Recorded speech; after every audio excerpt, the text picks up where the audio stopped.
Isang araw lamang nga po ang nakakalipas mula nang matalo ang Phoenix Suns kontra sa Los Angeles Lakers. Agad na nga po ditong nagreklamo ang kanilang team, especially si Kevin Durant. Bakit kaya? Yan naman ang ating unang storya na pag-uusapan at aalamin ngayon na susundan ko na rin ang balitang mismong Dallas na nga po ang nagsabi na ang problema nga po ngayon ng Clippers ay mismong si James Harden at ang balitang papayag na nga po ang Chicago Bulls na makipag-trade sa Los Angeles Lakers. Kaya mga idol, tara!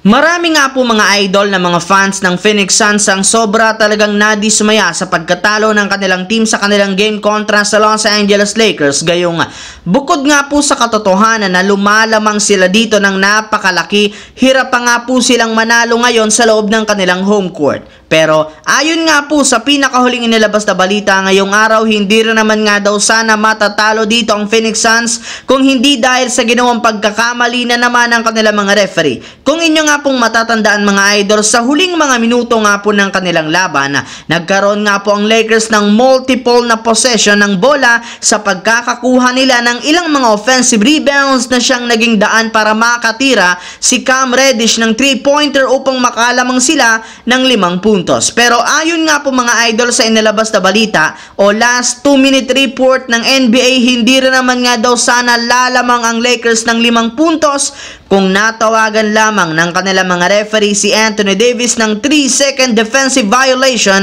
gayong ilang segundo rin naman nga po siyang nananatili sa painted area. Kaya dahil dyan, hindi na rin naman nga po naiwasan pa ng mga fans ng Suns at maging si Kevin Durant na magreklamo sa kanilang mga referee, gayong nagkaroon nga sana sila ng malaking oportunidad na manalo kung hindi lamang nagkamali ang kanilang mga officials. Samantala, pumunta naman tayo sa ating pangalawang storya ngayon sa balitang mismong Dallas Mavericks na nga po ang nagsabi na ang problema nga po ngayon ng Clippers ay si James Harden. Ayon nga po mga idol sa naging pahayag ng Dallas Mavericks analyst, marami nga pong sinayang na oportunidad si James Harden sa kanyang buong karir.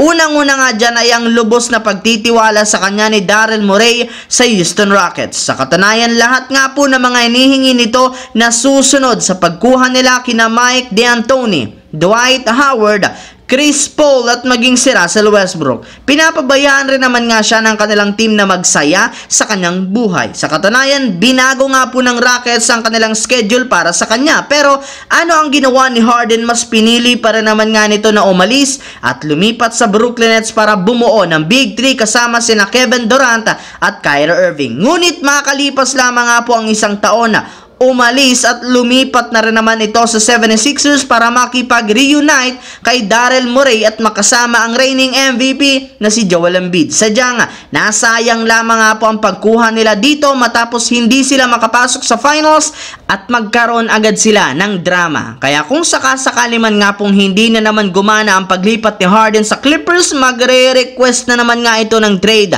Sigurado nga po na wala na sa kanyang kukuha pang kupunan, gayong malinaw na si Harden talaga ang problema ng mga team na kanyang sinasalihan. Habang dumako naman tayo sa ating huling storya ngayon sa balitang papayag na nga daw po ang Chicago Bulls na makipag-trade sa Los Angeles Lakers sa isang kondisyon.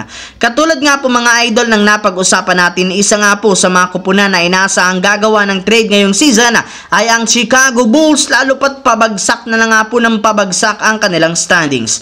Sa katunayan, willing na rin naman nga silang makipag-trade sa kupunan ng Lakers na alam nga po ninyong target na makuha si Zach LaVine sa isang trade. Pero ayon rin naman nga po mga idol sa inilabas sa balita ng Eastern Conference Executive, i-offer lang naman nga daw po ng Bulls sa Lakers ang kanilang mga players na sina Zach LaVine, Alex Caruso na may kasamang 2 future first round pick kung sakasakali man nga pong ibibigay o iti-trade ng Lakers sa kanila si Anthony Davis. Yes mga idol, si Davis lang naman nga daw po ang nag-iisang player na gusto na makuha ng Chicago Bulls sa blockbuster trade. Ang videong ito mga idol ay hatid sa inyo ng Aurora Game, isang play-to-earn mobile app na kung saan pwede kang kumita habang nag-e-enjoy ka. Maraming mga games dito mga idol gaya ng Color Game na alam kong siguradong mananalo kayo. Dragon versus Tiger na simple lang, pipili ka lang kung Dragon ba o Tiger ang mananalo. Meron ding Toss a Coin na alam kong alam nyo na at marami pang iba. Sobrang dali lang mag-register, gamit lang ang iyong mobile number, hintayin ang verification code at gumawa ng password. Madali lang din mag-cash in at pag panalo, cash out agad gamit ang iyong GCash account. Kaya ano pang hinihintay nyo mga idol? Mag-download na at manalo. Nasa comment section ang link para makapagsimula na kayo. So yun lamang mga idol, ang ating bagong balita ngayon na ating pinag-usapan dito. Once again, this is your J-Zone TV. Huwag kalimutang mag-like at syempre mag-subscribe na rin.